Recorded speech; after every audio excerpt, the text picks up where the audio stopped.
మీరు హిందువా? నేను నేర్చుకున్న మీరు విలువలు హిందువా? నేను హిందూగానే పుట్టాను, హిందూగానే జీవిస్తాను, హిందూగానే మరణిస్తాను. రమణమూర్తి హిందువేనా అసలు? నేను అడుగుతున్నా.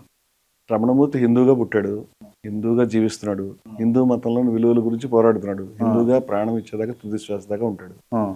అంటే హిందువా అంటే ఒక రాజకీయ పార్టీనో లేకపోతే ఒక సంస్థలను బలపరిస్తేనే హిందూ అంటే నా దగ్గర సర్టిఫికేట్ లేదు. అట్లాంటి హిందూ అయితే కాకపోవచ్చు. విలువల గురించి కొట్లాడే హిందూ అయితే అవును. రైట్. ఇప్పుడు మీరు చెప్పేటటువంటి అంశాలను పరిగణలోకి తీసుకొని మాట్లాడతాను నేను. ఓకే, మీరు హిందువే అయితే మీరు గతంలో రామాయణం మీద ఎందుకు కాంట్రవర్సీ కామెంట్స్ చేస్తారు? లేకపోతే గోవాలకు సంబంధించి ఎందుకు కాంట్రవర్సీ అంశాలను మీరు తెరపైకి లేపుతారు? కొంతమంది ఎవరైతే హిందుత్వం కోసం, హిందూ ఎజెండా కోసం, సనాతన ధర్మ నిలబెట్టడం కోసం కష్టపడుతున్న వాళ్ళకి వ్యతిరేకంగా ఎందుకు మీరు మాట్లాడతారు? తెలివైనడు కూడా ఒక ప్రశ్నలో 40 ప్రశ్నలు పెట్టాడు. విడదీసి చెప్తాను. ఇప్పుడు హిందూ అయితే రామాయణానికి సంబంధించి మొట్టమొదటి రామాయణం అనేటువంటిది మనకు మొట్టమొదటి వేదం ఉంది. వేదం తర్వాత ఉపనిషత్తు వచ్చింది. ఉపనిషత్తు వేదం మీద కొంతవరకు తిరుగుబాటుగానే వచ్చింది. అయినా మనం దాని వేదాంతం అని వేదంలో భాగంగా కలిపాం. తర్వాత ఉపనిషత్తు తర్వాత పురాణాలు వచ్చినాయి. నా అవగాహన ఏంటంటే, నా అవగాహనగా చాలా మంది పెద్దవాళ్ళది, ఉపనిషత్తు మనకంట 5000 సంవత్సరాల తర్వాత కాలానికి కూడా అర్థం కానంత పెద్ద సబ్జెక్ట్. భవిష్యత్తులో కూడా it may take another 5000 years to understand.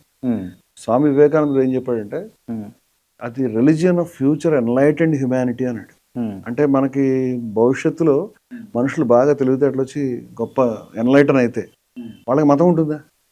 ఉంటుంది అంటాడు. అది ఉపనిషత్తు అంటాడు. ఇది అంత పెద్దది. అది ఉపనిషత్తు తర్వాత పురాణాలు వచ్చినాయి, కానీ పురాణాలు కిందకు వచ్చినాయి, పైకి వెళ్ళలేదు.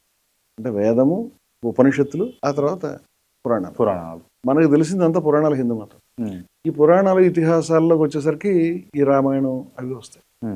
బయట ప్రజలందరికీ కూడా గుడి, గోపురము, రామాయణము, భారతము లేకపోతే పురాణాలు ఇదే హిందూ మతం అని అనుకుంటున్నారు.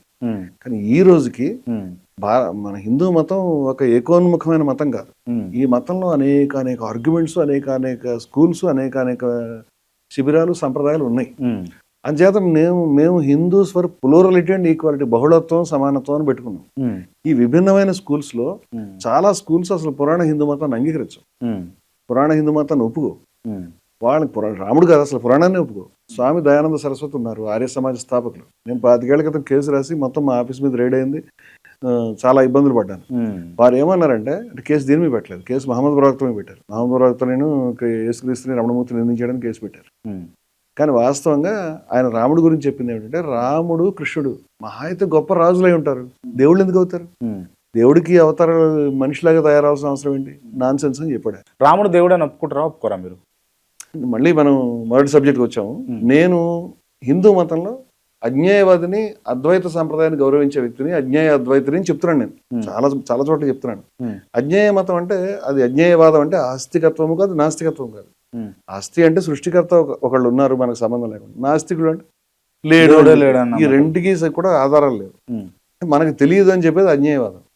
మనకి అజ్ఞేయ మతాలే భారతదేశంలో ప్రధానమైన బౌద్ధము, జైనము, మన హిందూ మతంలో ప్రాచీన భావదారులు అన్ని కూడా ఈ అజ్ఞేయవాదాన్ని అంగీకరిస్తున్నాయి. మీరు పుట్టుకరీత్యా బ్రాహ్మణుడు. మీరు అంటే నేను నా జీవితంలో ఒక 2 నిమిషాలు కూడా ఏ రకమైనటువంటి కుల సాంప్రదాయాన్ని కానీ, ఏ రకమైన మత సాంప్రదాయం చిన్న తంత్రులు కూడా చేయలేదు. నన్ను కంప్లీట్ చేయనండి. రమణమూర్తి బై బర్త్ బ్రాహ్మణుడు. నాతో ఎందుకు మీరు ఇట్లా ఎవల్యూట్ కావాల్సి వచ్చింది, మారాల్సి వచ్చింది అని అంటే, పుట్టుకరీత్యా మనం ఎక్కడ పుడతాం అనేది, క్రాంతి ఎక్కడ పుడతాడు, రమణమూర్తి ఎక్కడ పుడతాడు, క్రాంతి చేతిలో, రమణమూర్తి చేతిలో లేదు. ఎలా జీవిస్తాం అదే మాత్రం మన చేతిలో ఉంది. నేను ఆ పుట్టు బ్రాహ్మణుడి పద్ధతిలో నా జీవితంలో 2 నిమిషాలు బతకలేదు, 2 minutes కూడా. నేను థ్రెడ్ మ్యారేజ్ చేసుకోలేదు, ఏ రకమైన సాంప్రదాయాన్ని పాటించలేదు, ఏ రకమైన పద్ధతిలో లేదు. ఎందుకంటే నాకు అది ఇష్టం లేదు. అలా చాలా మంది బసవన్న చేయించుకోలేదు, చాలా మంది చేసుకోలేదు. రమణ మహర్షి బయట పారేశాడు జైన్యాన్ని, గాంధీ గారు పడేశాడు. అందరూ ఆ పద్ధతిలో ఉంటారు. అంచేత నువ్వు అక్కడ పుట్టావంటే అది that is not my crime. Right. మీరేమో నేను ఆ సాంప్రదాయంలో ఉండి ఆ రకమైన ఆధిపత్య భావజాలాన్ని ఖచ్చితంగా బలపరిస్తే నేను తప్పు పట్టచ్చు. ఓకే, మీరు చెప్పేది ఏంటి? నేను ఆస్తికుని కాదు, నాస్తికుని కాదు, నేను మధ్యలో ఉంటా. మధ్యలో లేను. అజ్ఞేయవాదం ఒక వాదం, అది మధ్యలో ఎందుకంటారు? అజ్ఞేయవాదం ఏం చెప్తుందంటే, ఏదైతే సృష్టికి కారణమో దాన్ని మనం తెలుసుకోలేము. రైట్. మరి మీరు హిందూ ఎట్లా అవుతారు? మరి అజ్ఞేయవాదం హిందూ మతంలో ఉంది అంటాను నేను. మనం తెలుసుకోలేము, మనకు తెలియదు అనేటువంటి విషయాన్ని పదే ఉపనిషత్తులను, వేదాలను వచ్చింది. హిందూనే. నాస్తికుడైన నాస్తికుడైన హిందువే. ముస్లిమ్స్ ఆ? ముస్లిమ్స్ ముస్లిం హిందూ కాదు, ముస్లిం వేరే మతం. క్రిస్టియన్ అంటే నేను ఎందుకు చెప్తాను, సర్వదర్శన సంగ్రహం అని మనకు ఒక పుస్తకం ఉంది, సాయణ మాధవులు రాశారు, మీరు చూడండి, వాళ్ళది కాదు అది. దాంట్లో అనేక తత్వాల గురించి చెప్తారు. మొట్టమొదటి తత్వం చార్వాక తత్వం, అంటే మొదటి చాప్టర్ 1 అది.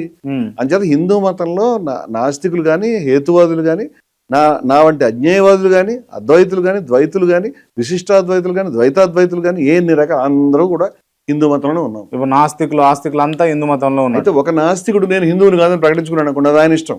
అంటే మీరు ప్రకటించుకుంటే ఎవరైనా ఫస్ట్ మీరు ప్రకటించుకోవాలి, నేను ప్రకటించుకోవాలి. నేను ఫలానా అని చెప్పాను, నేను క్రిస్టియన్ని, లేకపోతే నేను ఫలానా అని చెప్పాను అనుకోండి, దాన్ని మనం గౌరవించాలి.